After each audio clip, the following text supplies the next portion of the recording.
O maior indicativo que você vai ter sucesso no digital é escolher o jogo certo que você vai jogar. E a maioria das pessoas, elas erram nisso. E isso não acontece só no digital. Pega o caso do Michael Jordan. Teve uma época que, acredite ou não, você pode nunca ter ouvido falar, mas o Michael Jordan decidiu jogar beisebol por 2 anos seguidos. Isso mesmo, ele tentou ser um profissional de beisebol. Você pode imaginar que o resultado dessa empreitada não deu certo, não foi boa, nem para o Jordan, nem para o beisebol e nem para os fãs do basquetebol. E quem é o Michael Jordan? O Michael Jordan é o maior jogador de basquete de todos os tempos. Ele ganhou 6 títulos na NBA, 5 vezes melhor jogador não, jogador mais valioso, Most Valuable Player. O Jordan, enquanto ele jogava, ele era uma verdadeira máquina de competição. Agora, o que aconteceu quando ele decidiu jogar beisebol? Foi um fracasso total. E acredite que esse é o mesmo erro que você pode estar cometendo dentro do digital. Como assim? Isso é o que eu vou explicar nesse vídeo.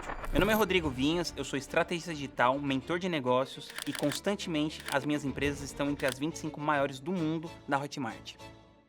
A maioria das pessoas, elas não fracassam fazendo o melhor que elas podem fazer. Elas fracassam tentando fazer aquilo que elas não são capazes de fazer. Elas fracassam tentando jogar um jogo que não é o jogo certo para elas. Sabe aquela coisa do tipo você tentar fazer um peixe subir na árvore? Pois é, isso é o que muita gente está fazendo no digital e por isso você imagina que o resultado tem sido como tem sido. O ano era 1993. O Michael Jordan tinha acabado de ganhar o tricampeonato da NBA pelo Chicago Bulls. E o pai dele, James Jordan, foi brutalmente assassinado. Ele estava fazendo uma viagem de carro, o pai dele encostou o Lexus vermelho e decidiu cochilar. Nisso que ele estava cochilando, 2 bandidos avistaram o carro e decidiram fazer o assalto. E sabe o que é o pior de tudo? É que o pai dele não reagiu ao assalto. E ainda assim, ele tomou 2 tiros no peito e faleceu na hora. Os bandidos jogaram o corpo dele no pântano e demorou mais de 3 semanas até que ele fosse encontrado. Você pode imaginar o que é a agonia de ter a pessoa que você mais ama no mundo desaparecida? Pois é, foi isso que o Michael Jordan passou, e isso acabou traumatizando ele tremendamente. E depois desse fato, o Michael Jordan perdeu o brilho por jogar basquete. Por quê? Porque ele compartilhava todas as vitórias dele com o pai dele, que era o grande incentivador da sua carreira. E apesar disso, o sonho do pai dele era que ele fosse jogador de beisebol, e ele decidiu honrar o sonho do pai. Então, no auge de tudo, ele abandonou a NBA e foi jogar beisebol. You ride a roller coaster for 9 years. Don't you want to ride something else? And that's where I feel right now. I've been on this roller coaster for 9 years. It's just time for me to ride something else. E você pode imaginar qual foi o resultado disso. Um verdadeiro desastre. O problema não era a falta de esforço. O Jordan, como um campeão, ele treinava que nem um lunático. A questão era que ele estava tentando jogar o jogo errado. Pouco mais de 2 anos depois, ele foi convidado para fazer um jogo beneficente, uma espécie de pelada de superestrelas de basquete. E aí o que aconteceu? Ele percebeu que depois de 2 anos sem treinar, ele ainda jogava melhor que 99% dos jogadores que estavam atuando. Então, ele decide voltar para a NBA. Porém, as coisas não foram fáceis. Quando ele voltou para a NBA, em 1995, ele percebeu que ele tinha perdido o ritmo. E quando tiveram os primeiros playoffs contra o Orlando Magic, ele foi humilhado. Os Bulls foram varridos desses playoffs. O que significa isso? Geralmente esses playoffs são uma série de 7 jogos. Se o time perde as 4 primeiras partidas, não tem as outras e o time é considerado varrido para baixo do tapete. Não sendo suficiente perder, no final do 3º jogo, o Nick Anderson disse: 23 não é 45. Eu já joguei contra o 23 e eu jamais teria ganhado aquela bola do 23, mas eu ganhei do 45. O que tinha acontecido é que o Michael Jordan voltou a jogar com o número 45. No jogo seguinte, depois dessa entrevista, o Michael Jordan voltou a usar 23, mas ainda assim não era a mesma coisa. Eles perderam de novo. Mas aí o que o Michael Jordan fez? Ele usou essa humilhação como um combustível. Ele treinou como um psicopata durante o verão inteiro. E ele voltou na temporada seguinte com uma sede de vingança assassina. O mesmo Orlando Magic que tinha varrido os Bulls em 95 foi varrido em 96. 4 jogos, 0 chance, destruição total. Por quê? Porque o Michael Jordan estava jogando o jogo certo na sua máxima performance. Mas o que isso tem a ver com você? Muito simples. Trabalho duro no jogo errado não dá resultado. Jordan, no basquete, era um semideus. No beisebol, ele era só um coitado tentando acertar a bola com o taco. E no digital? A maioria das pessoas está jogando um jogo errado e simplesmente não percebe. Isso acontece muitas vezes porque as pessoas elas veem fórmulas prontas e elas tentam replicar o sucesso de uma pessoa na sua própria vida, sem levar em consideração as suas próprias características. Isso acontece porque falta autoconhecimento, planejamento e um plano diligente de onde você quer chegar. Ou seja, falta clareza. Se você quer vencer no jogo do digital, a primeira pergunta que você deve investir muito tempo se fazendo é: qual jogo eu deveria estar jogando? E nesse vídeo aqui eu vou compartilhar com você os 4 jogos mais comuns e mais lucrativos que você pode jogar dentro do digital. E eu também vou mostrar para você como escolher o jogo certo. O primeiro jogo que você pode jogar é o jogo do influenciador digital. Como que funciona esse jogo? Você constrói uma grande audiência e depois você monetiza majoritariamente através de patrocínios e publicidade. Também é possível que você faça lançamentos de infoprodutos ou até de produtos físicos. Além disso, você também pode trabalhar como afiliado. Qual que é a grande desvantagem?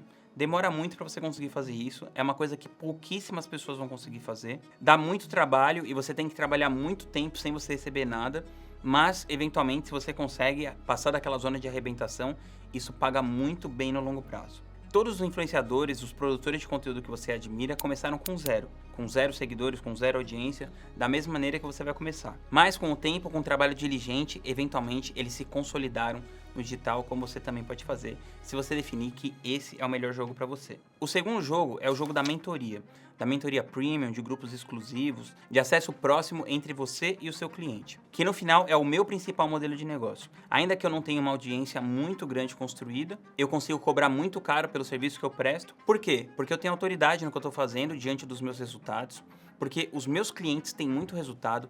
Então uma coisa que você precisa conseguir fazer como mentor é provar que você teve resultado com aquilo que você está vendendo e que você consegue fazer com que outras pessoas tenham resultado também. Para você fazer isso, você precisa de autoridade e entrega de valor real. Porque a cada entrega, o seu cliente vai perceber se ele está tendo valor ou não. E você vai estar lidando diretamente com ele porque ele vai ter acesso a você. A Craft, que é meu grupo avançado de negócios, hoje é um dos maiores do digital, tem quase 200 pessoas e custa R$150 mil para entrar. Além disso, eu tenho um outro grupo de mentoria um pouco menor que se chama Craft Blue, onde eu formo pequenas turmas de 8 pessoas e eventualmente depois essas pessoas elas sobem para o meu grupo mais importante. E esse jogo é o segundo mais fácil para começar. Ainda que você não tenha uma grande autoridade, é claro que você não vai poder cobrar esses valores como eu cobro, se você estiver começando, mas você vai conseguir ajudar o seu cliente a ter resultado muito de perto e eventualmente isso abre um caminho para você fazer outras coisas depois. E é claro que você não vai começar um negócio num evento grande, como o que eu faço lá para 200 pessoas.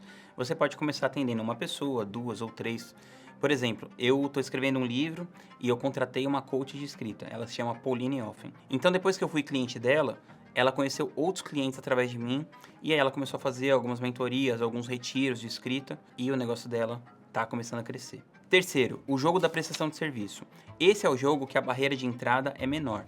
E é onde a maioria deveria começar. Por quê? Porque você participa de um negócio que já está um pouco mais estruturado. Então você aprende alguma habilidade que você possa aplicar no digital e que você pode aprender em poucos meses, como copywriting, como design, como gestão de tráfego, como gestão de projetos. E você pode estudar ali 3, 4, 5, 6 meses e já estar apto a trabalhar. Você resolve um problema e é pago por isso. Se você quiser entrar no digital e ganhar dinheiro rápido, aqui é um ótimo começo. Em quarto, o jogo do infoproduto. Cursos, e-books, comunidades, é o famoso ganhe dinheiro enquanto dorme. Só que para você ganhar dinheiro enquanto você está dormindo, você vai ter que trabalhar muito enquanto você estiver acordado. Para você fazer um lançamento de um infoproduto bem sucedido, você precisa de um conjunto de coisas. A primeira, você precisa ter um conhecimento que realmente agregue na vida das pessoas. Uma maneira de ensinar aquilo diferente do que as pessoas costumam fazer. Você precisa ter a sua marca registrada. Depois, você precisa conseguir transformar isso num produto estruturado. Você precisa ter uma didática muito boa. Aquilo precisa estar ordenado não só como informação, mas você precisa fornecer um suporte para que o seu aluno avance na absorção daquele conhecimento e que aquilo traga resultados reais para ele. Terceiro, você precisa ter uma estratégia de vendas e um sistema eficiente. Você pode trabalhar com lançamentos, com perpétuo, com lançamento pago, com eventos.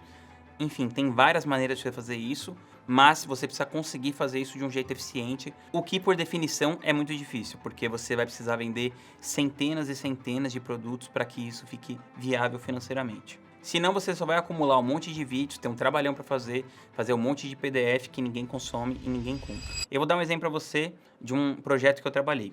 Eu conheci a minha professora de inglês, que chama Lilian Bittencourt. Eu percebi que ela era uma grande comunicadora, que ela era muito boa professora, porque ela já dava aula para mim. E a gente decidiu criar juntos um canal de inglês para lançar um curso de inglês depois. Então eu passei um tempo entendendo qual que era o diferencial competitivo da Lilian, como que a comunicação dela ia tocar as pessoas, ia atingir as pessoas. E eu juntei alguns elementos de humor, a Lilian era uma pessoa engraçada, estabanada, com a questão do inglês. Então a gente criou inglês com entretenimento, que hoje em dia já está mais lugar comum, mas 7, 8 anos atrás era uma novidade.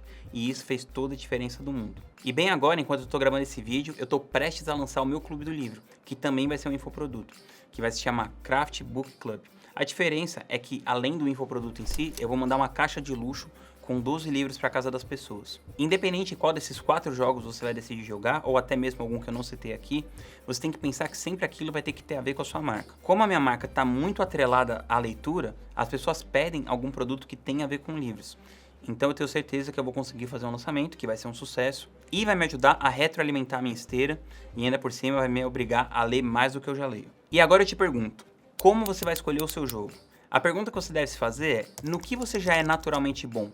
No que as pessoas reconhecem que você é bom, que você é um pouco melhor do que as outras pessoas, porque nem todo mundo vai ser um Michael Jordan em alguma coisa. Mas ainda assim, você pode ser um pouco melhor que a maioria das pessoas em algumas coisas e combinar esse conjunto de habilidades para determinar qual é o melhor jogo para você. Além disso, você pode se perguntar quais são as suas habilidades que você poderia transformar num produto ou num serviço que o mercado pagaria por elas.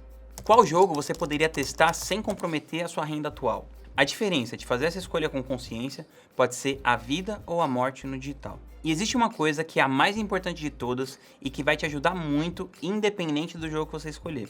E essa coisa se chama repertório, arcabouço cultural. No digital ou na vida, quanto mais repertório você tiver, mais você vai conseguir agregar valor na vida das pessoas. E quanto mais valor você conseguir agregar na vida das pessoas, você vai ser mais bem pago. E a melhor forma de todas de conseguir aumentar o seu repertório tá nos livros. E por isso eu quero convidar você para participar do meu clube do livro. Eu vou deixar um link aqui na descrição e você vai ter todas as informações para que eu possa, junto com você, passar o ano inteiro lendo e aumentando o nosso repertório. E lembre-se, trabalho duro não vence o jogo errado. Agora deixa aqui para mim nos comentários qual jogo você está jogando. Será que você está jogando o jogo certo? Ou será que você está se esforçando demais para tentar ganhar no jogo errado?